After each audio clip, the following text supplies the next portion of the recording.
Hello friends, नमस्कार। मैं धर्मेंद्र पासवान स्वागत करता हूं आज के session psychology of the guest में। दोस्तों, इससे पहले कि मैं सेशन के ऊपर बात करूं, 1 मिनट में अपने बारे में बताना चाहता हूं। दोस्तों, मैं भी इस बिजनेस में आने से पहले बाहर की दुनिया में इलेक्ट्रिशियन का काम करता था और आप ही की तरह इस इंडस्ट्री में आने का मौका मुझे भी एक दोस्त के द्वारा मिला था। सेम मैंने भी आप ही की तरह इस काम की शुरुआत किया था दोस्तों, और आज जो मैंने अपने अपलाइन से सीखा है, आज मैं आपकी ईमानदारी से इस सेशन में सारी बातें शेयर करूंगा। और आज जो भी मेरा कोई नया दोस्त डायरेक्ट सेलिंग की शुरुआत करता है तो उसके अंदर बहुत सारे डाउट्स, बहुत सारे सवाल चलते हैं। क्या डायरेक्ट सेलिंग एक ऐसा बिजनेस है जहां से करियर बनाया जा सकता है? क्या डायरेक्ट सेलिंग एक ऐसी इंडस्ट्री है जहां से सारे सपने सच होते हैं? क्या मैं जो पैसा लगाया हूं वैसा तो नहीं कि मेरे पैसा फंस जाएगा, या फिर ऐसा तो नहीं कि मेरे साथ कोई चीटिंग ना हो जाए? तो आज मैं इस सेशन में आपको उन सारे सवालों का जवाब बड़ी शिद्दत से दूंगा। दोस्तों, किसी भी व्यक्ति की सफलता में जो सबसे बड़ा रोल होता है वो होता है उस इंसान की सोच का। किसी ने सच ही कहा है कि thought are the most powerful energy in this world. दुनिया में जो सबसे ज्यादा ताकत होती है वो होती है हमारी सोच में। आज जितने लोग भी सफल बने हैं, जितने लोग आज कामयाब बन पाए हैं, उनमें दोस्तों सबसे बड़ा रोल उनकी सोच का है। मैं आपसे एक सवाल पूछता हूं, आप बताएं कि सबसे पहले ताजमहल कहां बना था? जी हां दोस्तों, सबसे पहले ताजमहल शाहजहां की सोच में बना था, और एक दिन उसने अपनी कमर कसी और एक ऐसी खूबसूरत इमारत का निर्माण किया जो 7 आसियों में आज अपनी जगह बनाई है। आज जितनी भी घटनाएं होती हैं दोस्तों, वो सब ना सब एक सोच का एक रूप होता है। सबसे पहले हवाई जहाज कहां बनी थी? किसी ने सोचा ही होगा, और एक दिन उसने कमर कैसा और एक ऐसे इमारत का निर्माण किया दोस्तों, एक ऐसे जहाज का निर्माण किया जिसके वजह से आज व्यक्ति हवा में भी दोस्तों उड़ सकता है। दोस्तों, ठीक उसी तरीके से अगर आप जीवन में सफल बनना चाहते हो, जीवन में कामयाब बनना चाहते हो, तो आपको भी दोस्तों अपनी सोच को मजबूत करना पड़ेगा। एक बार दोस्तों एक बाज का अंडा एक कौवे के घोंसले में गिर जाता है। कौवी सभी अंडे को फोड़ती है, उसमें से बच्चा निकालती है। सारे बच्चे दोस्तों आसमान में उड़ने लगते हैं, पर बाज का बच्चा उस कौवे के बच्चों से ऊंची उड़ान भरता है। एक दिन कौवी माँ कहती है कि बेटा, हम कौवे हैं, ऊंची उड़ान हमारे लिए नहीं बनाई गई है। और उस दिन से दोस्तों बाज का बच्चा कभी ऊंची उड़ान नहीं भर सका। दोस्तों, बाज के ऊंची उड़ान का गला बचपन में ही उसकी परवरिश में ही घोट लिया गया था। हम और आप भी ऊंची उड़ान भर सकते हैं, वो सब कुछ पा सकते हैं जो जीवन में पाना चाहते हैं। अगर जीवन में सफल बनना चाहते हो दोस्तों, तो सबसे पहले अपनी सोच को मजबूत करिए। किसी ने सच ही कहा है कि सोच को बदलो तो सितारे बदल जाएंगे, कि सोच को बदलो तो सितारे बदल जाएंगे, नजर को बदलो तो नजारे बदल जाएंगे। कश्तियां बदलने की जरूरतें नहीं है दोस्तों, सिर्फ दिशाओं को बदलो, किनारे खुद ब खुद बदल जाएंगे। तो सफलता में जो सबसे पहला रोल है वो हमारी सोच का। आज मैं दोस्तों साइकोलॉजी ऑफ द गेस्ट में सिर्फ साइकोलॉजी के ऊपर बात करूंगा। पार्ट 2 में मैं आपको डायरेक्ट सेलिंग के फ्यूचर के ऊपर बात करूंगा। दोस्तों, किसी भी व्यक्ति की शुरुआत जब डायरेक्ट सेलिंग में आता है तो उसको लगता है कि जहां पे मैं काम कर रहा हूं वहां पे मैं सफल बन पाऊंगा कि नहीं बन पाऊंगा। उसकी सोच में दोस्तों बहुत सारे सवाल चलते हैं। तो अगर आप जीवन में कामयाब बनना चाहते हैं तो सबसे पहले अपनी सोच को सकारात्मक रखिए। जो सोच बनती है दोस्तों, जो सोच बनती है हमारे परवरिश से, तो आपकी परवरिश से तय करती है कि आप जीवन में कितना सफल बनेंगे। हमारे परवरिश में सबसे बड़ा रोल हमारे माता पिता, हमारे दोस्त यार और हमारे स्कूल के टीचर हैं। उन्होंने बचपन से हमें क्या सिखाया है कि बेटा पढ़ो, लिखो और नौकरी करना। अच्छा दोस्तों, मैं आपसे पूछना चाहता हूं, क्या किसी ने आपको ये बताया कि बेटा पढ़ो, लिखो, पढ़ लिख के एंटरप्रेन्योर बनना, लोगों को नौकरियां देना? मुझे तो दोस्तों पिछले 15 सालों में किसी ने ये नहीं बताया कि बेटा पढ़ो, लिखो और मालिक बनना। अच्छा दोस्तों, अगर आपको बचपन में किसी ने बताया ही नहीं कि पढ़ो लिखो और आप मालिक बनो, तो क्या दोस्तों कभी आपकी सोच ये तय करेगी कि आप जीवन में मालिक बन सकते हैं? पिछले 20 सालों से सबने तो यही कहा कि पढ़ो लिखो और सिर्फ नौकरी करो।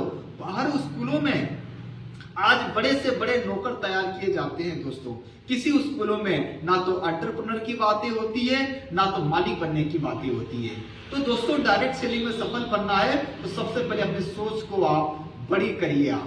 दूसरा लेसन है दोस्तों, जब आपकी सोच सकारात्मक हो जाती है तो हर व्यक्ति को जीवन में ऊपर वाला अवसर जरूर देता है, चाहे वो आज आपको मिला हो डायरेक्ट सेलिंग के नजर से या किसी भी जगह पे आपको हर व्यक्ति को जीवन में एक अवसर मिलता है अपने जीवन बदलने के लिए।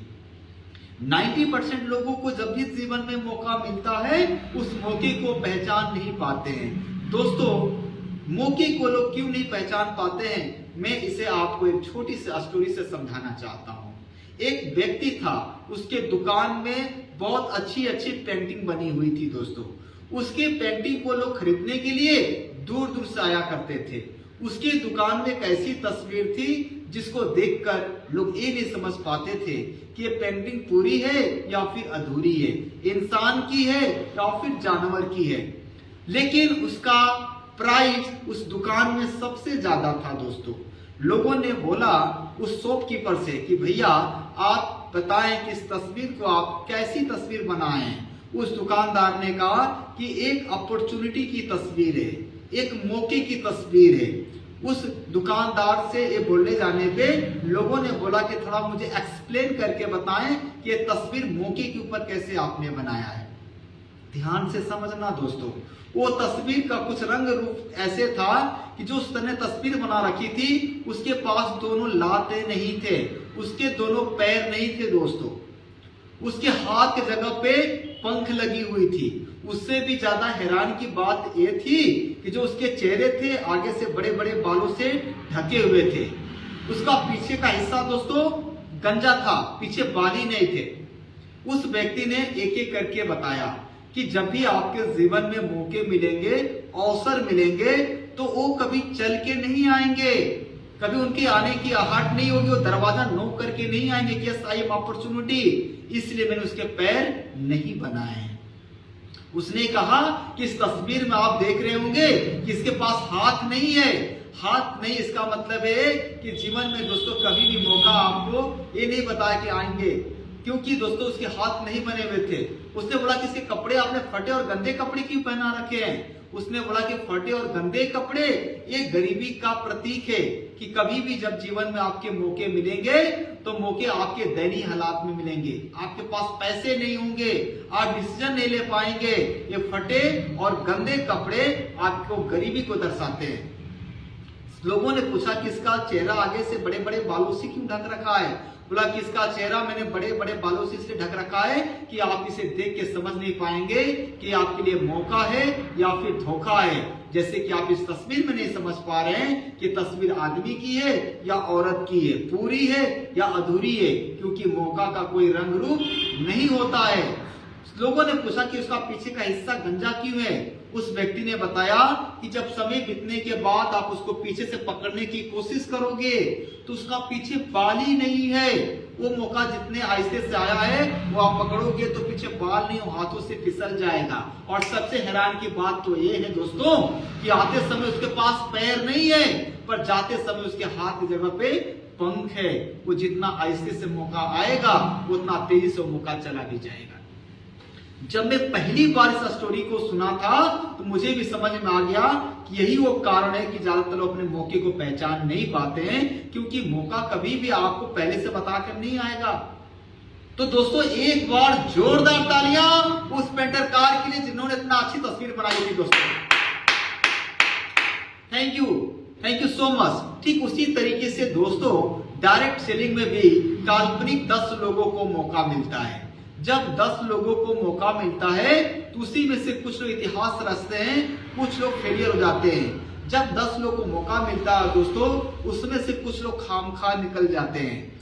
आज मैं आपको ये जरूर बताऊंगा कि डायरेक्ट सेलिंग में फेल होने का जो सबसे बड़ा कारण क्या है। दोस्तों जब डायरेक्ट सेलिंग की लोग शुरुआत करते हैं तो उसमें से अगर 10 लोग काम की शुरुआत करते हैं तो उसमें से कुछ लोग खामखा निकल जाते हैं। खामखा का नाम आपने पहले भी सुना ही होगा दोस्तों, नहीं सुना होगा तो मैं आपको बताना चाहता हूँ। खामखा का मतलब होता है दोस्तों कि वो अच्छी से अच्छी कामों में सिर्फ कमियां निकालता है, वो सिर्फ नुक्स निकालता है, उसे कहते हैं खामखा।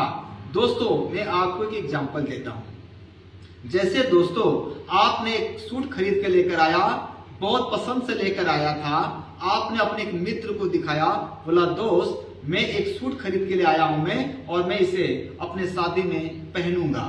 एक दोस्त ने कहा यार ये कौन सा कलर खरीद लिया है, अगर तू रेड खरीदा होता तो तेरे ऊपर बहुत सूट करता। अच्छा दोस्तों उस दोस्त के कहने पे जो मैं पसंद से सूट खरीद के लेके आया था उसे मैंने बक्से में रख लिया। अच्छा दोस्तों मैं आपसे पूछना चाहता हूँ कि वो पहनना किसको था, वो आपको ही पहनना था, खरीदा किसने था, आप ही नहीं खरीदा था, किसी और के कहने पे दोस्तों आपने उसको सूट को फिर दोबारा कभी नहीं पहनेंगे।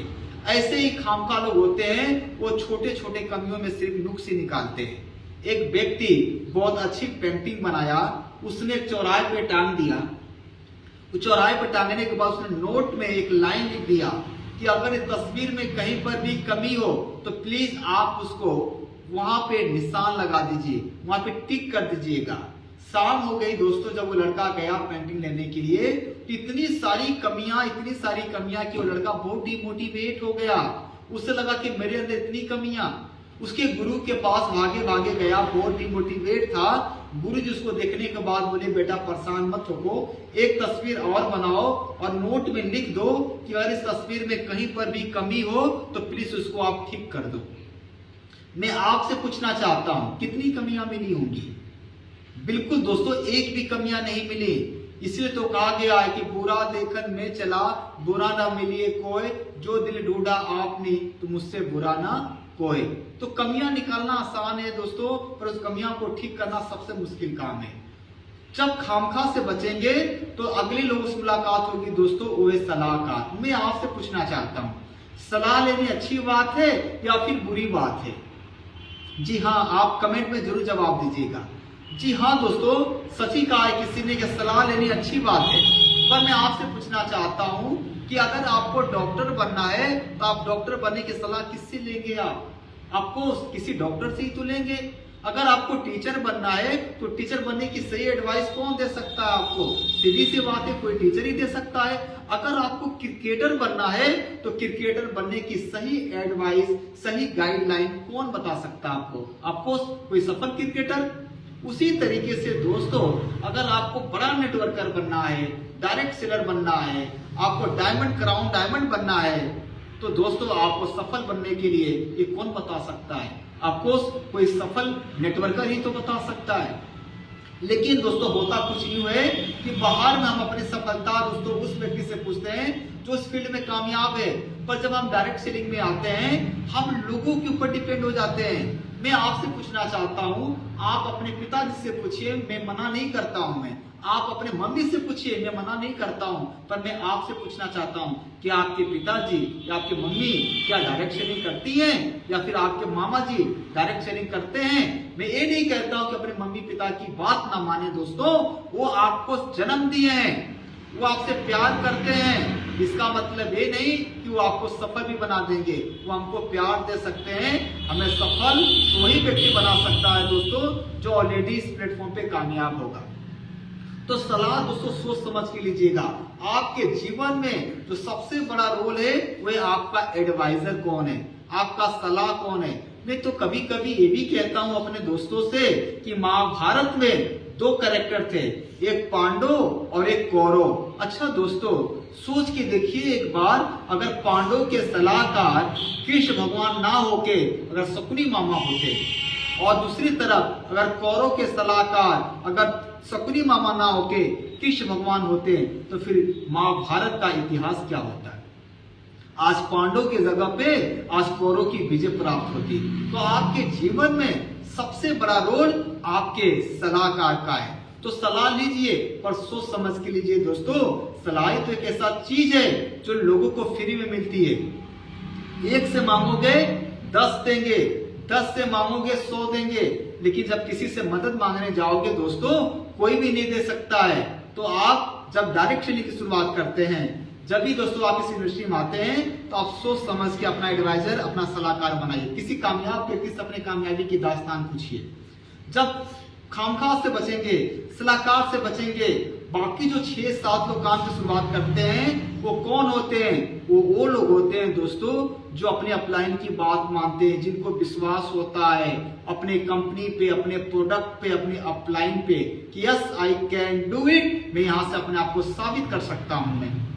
अच्छा दोस्तों, ये विश्वास आता कहां से है? विश्वास ज्ञान की संतान है दोस्तों। अगर आप ज्ञान इकट्ठा करेंगे तो आपके अंदर से विश्वास बढ़ेगा। अगर आप नॉलेज ही नहीं लेंगे, अगर आप ट्रेनिंग ही नहीं लेंगे तो फिर विश्वास आपके अंदर नहीं आएगा। कोई भी व्यक्ति आपको दोस्तों भटका सकता है। विश्वास ना होने का दूसरा जो सबसे बड़ा कारण है दोस्तों, वो होता है किसी की काम के करने की शुरुआती दौर। किसी भी इंडस्ट्री को 3 फेज से होकर गुजरना पड़ता है दोस्तों। पहला फेम ऑफ शुरुआती फेज, प्रसिद्धि की फेज और प्रतियोगिता की फेज, यानी कि इनिशियल फेज, फेमिसिटी फेज और कंपटीशन का फेज। हर काम को शुरुआती दौर में लोगों ने रिजेक्ट ही किया है दोस्तों। जैसे आज हम पहले बच्चा थे, आज हम जवान हो गए, एक दिन बुढ़े हो जाएंगे। उसी तरीके से हर इंडस्ट्रीज को भी 3 फेज से होकर गुजरना पड़ता है। आज डायरेक्ट सेलिंग भी शुरुआती दौर में है दोस्तों। जब भी कोई काम शुरुआती दौर में आता है तो पहले लोग उसको रिजेक्ट ही करता है। मैं आपको एक एग्जांपल देता हूं। जब दोस्तों 1970 के दशक में भारत में कंप्यूटर आया था तो लोगों का क्या मानना था? लोगों का मानना था कि भारत में इतनी ज्यादा बेरोजगारी है, कंप्यूटर आ जाएगा तो और बेरोजगारी फैल जाएगी। दोस्तों कंप्यूटर वाले ने 70 के दशक में लोगों को कंप्यूटर लेकर आया, धोती कुर्ता वालों ने उसको धक्का मार के बाहर कर दिया, किसी ने नहीं खरीदा। 80 के दशक में जब कंप्यूटर वाला फिर से भारत में हमारे आया और आने के बाद लोगों को उसने बताया कि आने वाला कल की दुनिया डिजिटल हो जाएगी। 80 के दशक में दोस्तों कुछ लोगों ने कंप्यूटर में हाथ डाला, और अगर मैं कुछ कंपनियों का नाम बताऊं, विप्रो, इन्फोसिस, अपटेक, आरबीएम, जिन्होंने शुरुआती दौर में कंप्यूटर में हाथ डाला। अगर मैं विप्रो के मालिक की बात करूं, श्री अजीज प्रेम जी। अजीज प्रेम जी दुनिया के चौथे सबसे अमीर आदमी बन गए थे दोस्तों, जिन्होंने शुरुआती दौर में कंप्यूटर में हाथ डाला। आज वही कंप्यूटर है, आज वही कंप्यूटर दोस्तों कंपटीशन के फेस में है। आज मैं आपसे पूछना चाहता हूं, बताइए कौन सा सेक्टर है जहां कंप्यूटर नहीं है? आप स्कूल में चले जाइए, कॉलेज में चले जाइए, हॉस्पिटल में चले जाइए, आज हर व्यक्ति के पॉकेट में कंप्यूटर है। तो शुरुआती दौर में लोगों ने हर चीज को रिजेक्ट करते हैं दोस्तों। हर चीजों को लोगों ने पहले रिजेक्ट किया है, बाद उसी चीज को लोग एक्सेप्ट करते हैं। मैं बात करता हूं दोस्तों शुरुआती दौर में सरकारी नौकरी की। जब दोस्तों भारत में सरकारी नौकरी जब आई थी, इसके पहले भारत में कोई नौकरी नहीं करता था। ईस्ट इंडिया कंपनी 1600 ईस्वी में जब आई तो भारत में लोगों को नौकर बनाने की ट्रेनिंग दिया गया, नौकर बनाने की ट्रेनिंग दिया गया। अगर मैं आपसे पूछता हूं कि अगर आपको पढ़ते वक्त ये पता चल जाए कि आप राजा बनने के लायक हो, क्या लोग आपके ऊपर राज कर सकते हैं? नहीं कर सकते हैं। इसीलिए अंग्रेजों ने एक ऐसा एजुकेशन सिस्टम बनाया जहां से बड़े नौकर तैयार किए जा सके, मालिक नहीं बन सके। 1600 ईस्वी में जब ईस्ट इंडिया कंपनी भारत में आई दोस्तों, धीरे धीरे लोगों को नौकर बनाने की ट्रेनिंग दिया। आज वही नौकरी जॉब कहलाती है। जॉब का मतलब आज हमारे युवा समझ नहीं पाते हैं कि जॉब का मतलब ही होता है ज्वाइनिंग अदर बिजनेस, किसी के बिजनेस में इन्वॉल्व हो जाना, किसी के बिजनेस को बड़ा करना, ये हमारे लिए जॉब है। और जॉब की गारंटी है दोस्तों, नौकरी इस बात की गारंटी कभी आपको भूखा नहीं मरने देगी, पर इस बात की भी गारंटी है कि कभी आपको जीवन में अमीर भी बनने नहीं देगी, बड़ा बनने नहीं देगी। आज वही नौकरी है दोस्तों। कभी कभी लोगों को पकड़ के शुरुआती दौर में दिया जाता था। आज वही नौकरी है दोस्तों कि सफाई कर्मी की सीट आती है तो पीएचडी होल्डर फार्म भरते हैं, 5000 सीटें आती है तो 50 लाख लोग फार्म भरते हैं। हर चीज को लोग शुरुआती दौर में रिजेक्ट करते हैं, बाद में उसी चीज को लोग एक्सेप्ट करते हैं। आज वही नौकरी है, नौकरी वही है दोस्तों, बस एक चीज बदल गया है, वो है समय बदल गया है। सिर्फ समय बदलते ही लोगों की सोच बदल जाती है। मैं अगर डायरेक्ट सेलिंग की बात करूं दोस्तों, डायरेक्ट सेलिंग 1995 में हमारे भारत में आया। महज 20-22 साल की इंडस्ट्री है दोस्तों। आज डायरेक्ट सेलिंग को आए हुए दोस्तों हमारे भारत में मुश्किल से 30 साल हुआ है, पर एक इंडस्ट्री अमेरिका में 1940 में आ गया था। ये 70 साल पुरानी इंडस्ट्री है दोस्तों डायरेक्ट सेलिंग। अच्छा दोस्तों, आज इस इंडस्ट्री हम लोग काम करते हैं, भारत में इस इंडस्ट्री को लेकर लोगों की नजरिया आज भी बहुत गलत है। डायरेक्ट सेलिंग का मतलब लोग ये समझते हैं जिनके पास कोई काम नहीं है वही लोग डायरेक्ट सेलिंग करते हैं। आज अमेरिका की आबादी का 40% आबादी दोस्तों, आज उसकी आबादी का 50% लोग सिर्फ डायरेक्ट सेलिंग ही करते हैं। अच्छा दोस्तों, कभी आज तक आपने सुना किसी अमेरिका का, चाइना का, फिलीपीन का व्यक्ति कभी भारत में आके नौकरी करता है? नहीं सुना होगा और ना कभी सुनेंगे। आखिर क्यों? क्योंकि दोस्तों वहां के लोग डायरेक्ट सेलिंग पब्लिक लिमिटेड हो चुकी है, वहां पे बच्चा बच्चा भी डायरेक्ट सेलिंग करता है दोस्तों। और आज हमारे भारत में इस डायरेक्ट सेलिंग को लेकर लोगों की नजरिया आज भी गलत है। अच्छी बात है दोस्तों कि आज लोगों की नजरिया गलत है। यही तो हमारे पास एक मौका है इतिहास बनाने का। जब पूरी दुनिया आपके खिलाफ हो तो कुछ लोगों को लगता है कि सबसे मुश्किल है, पर मैं जानता हूं कि हमारे पास एक अपॉर्चुनिटी भी है बड़ा करने का। एक एग्जांपल देता हूं दोस्तों। 2 सेल्समैन थे दोस्तों। उस 2 सेल्समैन को उसका ओनर ने दोनों दिशा में भेजा, एक पूर्वी दिशा में एक पश्चिमी दिशा में, कि सर्वे करके आओ कि यहाँ पे शूज बिकेगा कि नहीं बिकेगा। एक व्यक्ति सर्वे करके आया, 10 मिनट में सर्वे करके 2-3 घंटे में वापस लौट गया। बोला सर यहाँ पे शूज नहीं बिक सकता है। मालिक ने बोला क्यों? बोला कि कोई पहनता ही नहीं है। दूसरा व्यक्ति सर्वे करके शाम हो गई, शाम होने के बाद वो आया। आने के बाद उसका मालिक ने पूछा कि क्या हुआ? बोला कि मालिक गजब मजा आ गया। बोला क्या? बोला मालिक जो काम आप 6 महीने बाद शुरू करने वाले तो उसे आज से शुरू करो। बोला मालिक इतना जूता बिकेगा, इतना जूता बिकेगा कि हम लोग सप्लाई नहीं दे सकते। बोला कैसे? बोला मालिक यहाँ पे कोई जूता नहीं पहनता है, और अगर हमने एक बार लोगों को जूता पहनाने की आदत डाल दिया तो इतने जूते बिकेंगे कि हम लोग को दे भी नहीं सकते। एक व्यक्ति उसी चीज को नेगेटिव देख रहा है और एक व्यक्ति उसी चीज को पॉजिटिव देख रहा है। बस नजरिया की बात है दोस्तों कि जो सीढ़ियां लोग को नीचे लेके आती है वही सीढ़ियां लोग को ऊपर भी लेके जाती है। तो डायरेक्ट सेलिंग भी दोस्तों आज शुरुआती दौर में, आज हो सकता है कि दोस्तों लोग आज आपको मना करें, आज हो सकता है कि लोग आज आपके अगेंस्ट हो, आपके खिलाफ हो। कभी घबराइएगा मत दोस्तों, कभी परेशान मत होइएगा। मुझे बताइए ना कि ऐसा कौन सा काम है जिसको शुरुआती दौर में लोगों ने मना ना किया हो, जिसको शुरुआती दौर में लोगों ने रिजेक्ट ना किया हो। टाटा ट्रक की बात करता हूं दोस्तों। जब टाटा ट्रक सबसे पहले जब डीजल का ट्रक लॉन्च किया था, उससे पहले हमारे देश में कोयले का ट्रक चलता था। पहली बार टाटा ने डीजल ट्रक निर्माण किया और बनाने के बाद वो मिल्कुमरी ट्रांसपोर्ट को बोला कि मैं डीजल का ट्रक बनाया हूं, जहां आपका कोयले का ट्रक 1 चक्कर मारेगा वहां हमारा डीजल का ट्रक 4 चक्कर मारेगा। मिल्कुमरी ट्रांसपोर्ट ने दोस्तों टाटा का डीजल का ट्रक लेने से मना कर दिया।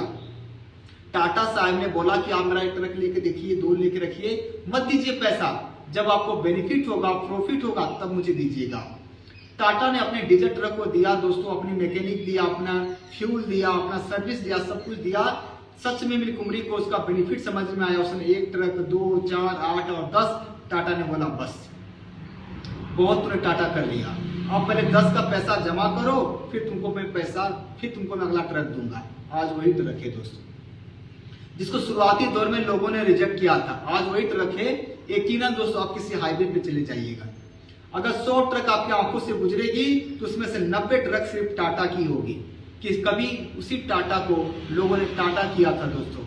आज वही टाटा है। अगर आप ट्रक खरीदने जाओगे तो आपको सिर्फ चेसिस मिलेगी, उसकी बॉडी आपको खुद ही लगाना पड़ता है।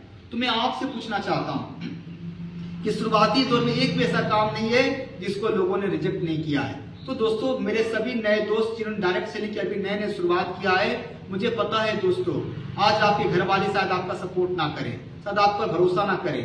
जिस तरीके से आपने स्कूलों में 10 साल पढ़ाई किया, आपने दोस्तों किसी कंपनी फैक्ट्री में काम किया, आज आपको 4 दिन हुए, 2 दिन हुए, 1 महीने, 2 महीने हुए, घबराइएगा मत दोस्तों। किसी भी जगह पर सफल बनने के लिए एक बात मेरा याद रखिएगा, जो मैंने अपने अपलाइन से सीखा हूं मैं, पेशेंस रखिएगा। थिंग्स टेक टाइम, वक्त लगता है। एक प्रेग्नेंट लेडी को, एक बच्चे को जन्म देने में 9 महीने लगते हैं। एक किसान को अपनी फसलें काटने के लिए 6 महीने का टाइम लगता है। हमें और आपको जवान होने में 20 साल का टाइम लगा है। एक लड़की को पास होने में 1 साल का टाइम लगता है। हम और आप डायरेक्ट सेलिंग में कैरियर बनाने आए हैं, टाइम लगेगा। कभी घबराइएगा मत दोस्तों, कभी परेशान मत होइएगा। ये भी एक कैरियर बनाने के लिए आप आए हो। डायरेक्ट सेलिंग कोई स्कीम नहीं है, रातों रात अमीर बनने का बिजनेस नहीं है। ये नहीं कि आज फड़ती कल मिथुन चक्रवर्ती। ये भी दोस्तों एक बिजनेस है जहाँ टाइम मांगता है, पेशेंस रखिएगा, धैर्य रखिएगा। आज जो आपका लोग मना कर रहा है, याद रखना दोस्तों, मंजिल तो मिली जाएंगी, भटकते भटकते ही सही। गुमराह तो वे लोग हैं जो अभी घर से निकले ही नहीं। तो सभी नए दोस्त जितने हैं, मैं आप सबको कहना चाहता हूं कि आप इस काम को दिल से करें। अगर आपकी अपलाइन जो आज आपको कहती हैं, उनकी बातों को बढ़िया से फॉलो करिए। हो सकता है कि आज उनकी बातें आपको बुरी लगे दोस्तों। ठीक उसी तरीके से जैसे माता पिता आपको बचपन में बहुत डांटते थे कि बेटा पढ़ाई कर लो, उस वक्त शायद आपको समझ में नहीं आता होगा। जैसे सूरज में गर्मी बहुत होती है लेकिन नहीं निकलता तो दिन भी नहीं होता है, वैसे आपके अपलाइन है दोस्तों, डांटते हैं, गर्म होते हैं, और वही आपका है जो फायदा भी चाहते हैं। वही ये चाहते हैं कि आप सफल बन जाएं। उनकी बातों को बुरा मत मानिएगा दोस्तों। एक अच्छी लीडर की पहचान होती है, एक आदर्श डाउनलाइन बनता है। जो अच्छा डाउनलाइन बनता है वही आगे जाके एक अच्छा प्लान बनता है। जो एक अच्छा इंसान बनता है वही जाके आगे अच्छा एक बिजनेसमैन बनता है। एक छोटी सी स्टोरी मैं आपको शेयर करना चाहता हूँ। जब आप हताश होके, जब आप निराश होके, जब लोग आपको डिमोलाइज करें, जब लोग आपका पैर पकड़ के खींचे, इस कहानी को आप याद रखिएगा। एक बार बहुत सारे मेढकों का झुंड था दोस्तों, तो उसमें से बहुत सारे मेढक उस झुंड से निकल के हलवाई की दुकान में पहुंच गए। उसमें से 2 मेढक उस एक कढ़ाई में मलाई थी, मलाई को देखकर उसमें छलांग लगा दी। अब सारे दोनों मेढक दबा के पूरा मलाई खाए। मलाई खाने के बाद सारे मेढक खोजते खोजते उसके पास आ गए। सब चिल्लाने लगे। उसमें जो मेढक गिरे थे उसमें 2 मेढक दोनों 2 क्वालिटी के थे, एक मेढक सुनने वाला और एक मेढक बहरा मेढक। सब आके चिल्लाने लगे कि तू फंस गया, तू मर जाएगा, तू फंस गया, तू मर जाएगा, तू फंस गया, तू मर जाएगा। जो मेढक सुनने वाला था सुन सुन के टाइम फिस हो गया। जो मेढक बहरा था उसको सुनाई नहीं दे रहा था, उसको सिर्फ इशारा नजर आ रहा था। उसको लग रहा था कि तू कोशिश कर, तू निकल जाएगा, तू कोशिश कर, तू निकल जाएगा, और छलांग मारा, कढ़ाई से बाहर निकल गया। तो अगर आप डायरेक्ट सेलिंग में सफल बनना चाहते हो, अगर आप कामयाब बनना चाहते हो, तो कुछ दिन के लिए आप बहरा मेढक बन जाइए दोस्तों। कुत्ते भौंके 1000 और हाथी चले बाजार। इंपॉर्टेंट ये नहीं है कि आज कौन हंस रहा है, इंपॉर्टेंट ये है पूरे जीवन भर कौन हंसेगा। इसलिए मैं हमेशा एक बात कहता हूँ कि जमीन की कीमत और नेटवर्कर की हिम्मत कभी कम नहीं होती है। इक्स करने वाले तो दिल तोड़ते हैं, हम डायरेक्ट सेलिंग करते हैं, हम रिकॉर्ड पे रिकॉर्ड तोड़ते हैं। दोस्तों ये रहा मेरा पार्ट 1 सिर्फ साइकोलॉजी। पार्ट 2 में दोस्तों डायरेक्ट सेलिंग का फ्यूचर क्या होता है ये मैं आपको जरूर बताऊंगा। आपने मेरे साथ इतना टाइम दिया, इसके लिए बहुत बहुत धन्यवाद। चंद लाइनों के साथ मैं आज की ट्रेनिंग को एंड अप करूंगा कि तुम जमाने का इतिहास बदल सकते हो, कि तुम जमाने का इतिहास बदल सकते हो, पाप में पुण्य का विश्वास बदल सकते हो। कर लो खुद पे यकीन कि जमीन क्या है, आप पूरा आसमान बदल सकते हो। Thank you so much. जय हिंद, जय भारत।